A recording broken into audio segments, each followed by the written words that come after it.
Kia ora, it's Lance Kablik from Restoring Takarunga Hauraki. I want to give you a few tips to get you started learning the birds that are likely to show up in our bird counts this weekend and in the future. We have a chart here of data from previous observations from the previous 2 years. Clearly, sparrows are seen almost 90% of the time in the bird counts. Blackbirds, tuis, silver eyes, mynas, swallows, kotare, thrush, rock pigeons, doves, those are all very common as well.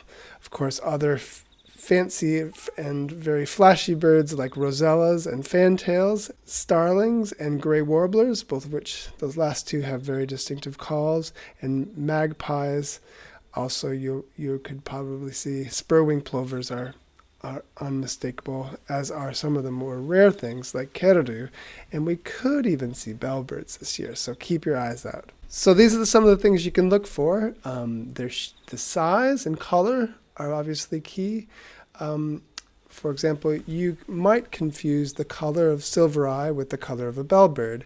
They're both kind of an olive green color, but there's other things you can look for, like the shape of the eye or the color around the eye, in this case the distinctive silver eye, or the red color of the bellbird.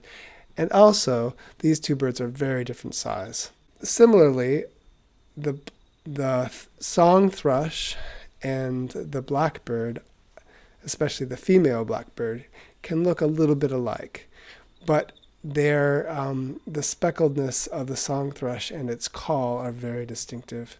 There's a handy online resource that I've given you a link to.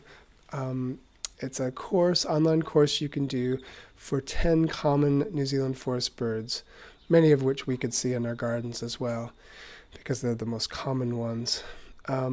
You push the start button and it takes you through, for example, learning about the silver eye.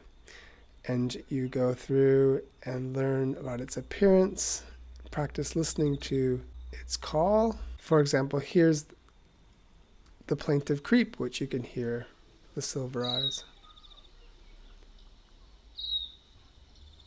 Very common call around my house, and especially where you have good food sources. And hence you can go through each of all the different birds and compare their ecology, behavior, identification features, and calls. The final resource I want to tell you about is New Zealand Birds Online.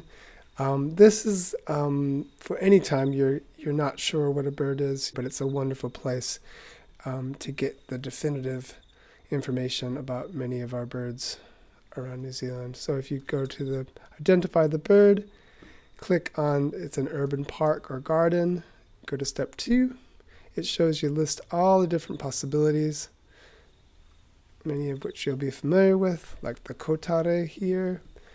Once you identify the bird that you think it is, you click on it and go to step 3, and it asks you again, which bird do you think it is? And you click the one that you think it is, and then it tells you that this is a chaffinch. And you can again scroll down and find the simple call.